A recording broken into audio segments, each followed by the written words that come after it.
윤석열 대통령, 죄송합니다. 윤석열 전 대통령. 4월 4일 11시 22분부로 윤석열 전 대통령이 되었습니다. 정말 너무 당연한 결과를 끝까지 맘졸이고 해야 될지 정말 이럴 일이었나 싶습니다만은 어쨌든 이제 뭐 한 123일? 12월 3일 비상계엄을 하고 123일 만에 파면이라고 하는데 그동안 다들 이제 맘졸이고 고생하셨고요. 오늘은 이제 헌법재판소에서 판결한 것들, 또 아직 정식 판결문 전체를 보진 않았지만은 또 대략 이렇게 좀 판결 요지를 읽은 것들 잠깐 이렇게 설명을 드리면 어떨까 합니다.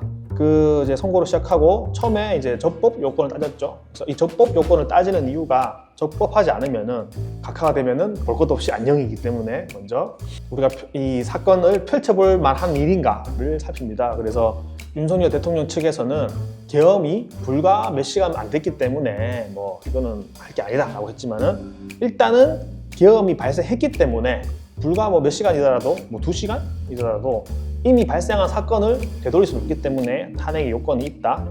그리고 그 탄핵 사유 변경이 뭐 윤석열 측에서는 안 된다. 내란죄를 넣었다 뺐다 말이 되냐 했는데 이렇게 얘기했습니다. 내란죄가 빠졌었다고 의결이 안 되었을 거라는 것은 가정이기 때문에 가정으로 판결하는 건 의미가 없다. 그래서 이제 된다. 그리고 뭐 탄핵을 남발했다라고 했는데 대통령 탄핵 이전에는 탄핵이 2건밖에 없었기 때문에 남발도 아니었고 그래서 요건이 된다라고 요건을 받고요. 그리고 엄청 길게 읽었죠. 문영배 헌법재판관 소장 대행이 있습니다.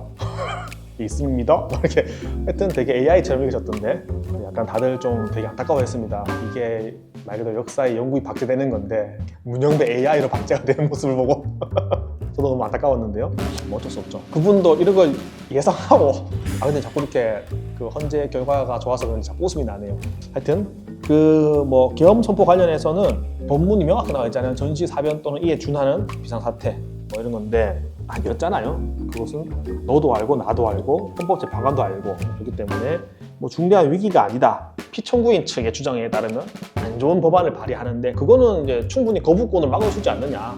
그리고 예산안도 확정된 게 아니었고 충분히 이제 뭐 합의 처리할 수 있었는데 안 했다. 그래서 이거는 정치적으로 뭔가 이렇게 왔다 갔다 해야 될 문제지 그것을 군대를 동원할 필요가 있느냐, 과하지 않냐 뭐 이런 좀 느낌이었고 그다음에 중앙선관위 관련 이런 것도 그냥 다 안 받아들였습니다.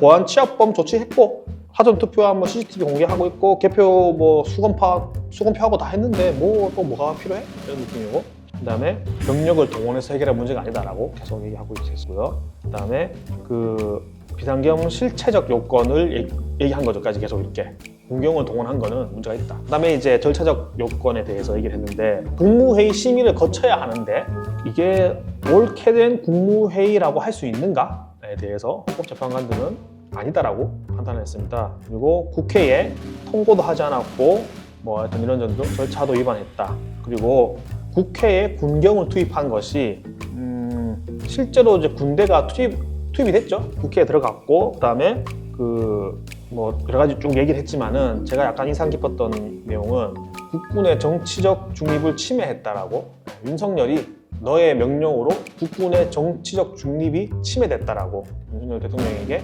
책임을 묻는 듯한 얘기를 했습니다. 그리고 포고령도 중대한 위반이었다고 얘기를 했고요.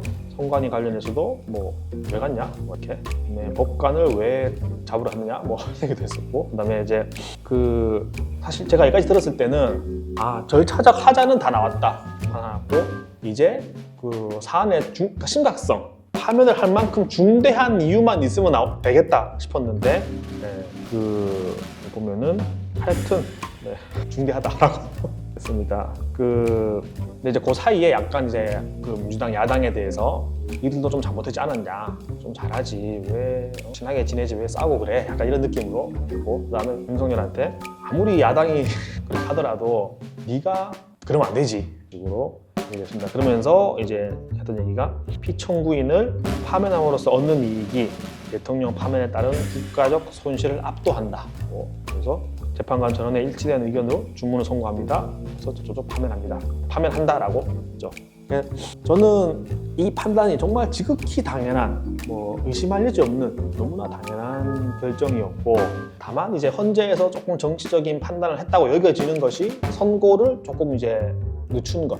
근데 헌법재판소 법에 의하면은 180 이내, 그러니까 6개월 이내에만 선고를 하면 되기 때문에 늦췄다라고 하기는 조금 어렵습니다. 다만 그 앞서 이제 노무현 대통령, 그다음에 박근혜 대통령 그 탄핵 사건과 견주었을 때 좀 늦은 게 아닌가. 그리고 이제 그 헌법학자들 얘기로는 아니 너무 명백한데 이거는 야 그냥 다음 날 해도 탄핵인데 뭐 자꾸 이렇게 시간을 끄느냐 뭐 이런 얘기가 나왔었는데 뭐 좋게 생각하면은 그 이제 약간 피청구인 측 윤석열 전 대통령 측에서 너무 좀 때를 쓰고 또 국가를 막 분열시키고 이러고 있으니까 거기에 대해서 하나하나 잘 반박하기 위해서 그렇게 좀 시간을 끈 게 아닌가, 그러니까 자세하게 쓰기 위해서 시간을 끈 게 아닌가 싶기도 하고 뭐 일각에서는 뭐 이제 야당 대표의 이심 선고 얘기도 있고 한데 그거는 모르겠습니다. 그거는 뭐 제가 헌법재판관도 아니고 때문에 하지만 어쨌든 헌법재판소는 이제 자신의 역할을 다 했고 윤석열 대통령의 시간에서 비상계엄 후에 국회의 시간을 넘어갔고 국회에서도 어쨌든 탄핵을 이루어냈고 그 다음에 그 공이 헌재로 넘어갔죠. 그래서 헌재에서 헌재의 시간을 거친 후에 지금은 다시 이제 국민들의 시간, 왜냐면 대선이 곧 치러지기 때문에 어쨌든 뭐 헌법재판관들의 판결 너무 좋았고요. 네, 듣는 내내 됐다, 좋았다 생각을 했고 마지막에 11시 22분 판결한다라는 선고가 나왔을 때 됐다라는 하여튼 뭐 대부분의 양식 있는 분들이 저랑 비슷한 생각을 했을 거라 생각을 하고요. 근데 이제 저희 채널에 오시는 분들이 대부분 이제 거기에 동의하지 못하시는 분들이 많을 것 같은데 어쩌겠습니까? 니들이 동의 안 해도 미안합니다. 파이팅은 아니지. 하여튼 고생 많으셨습니다.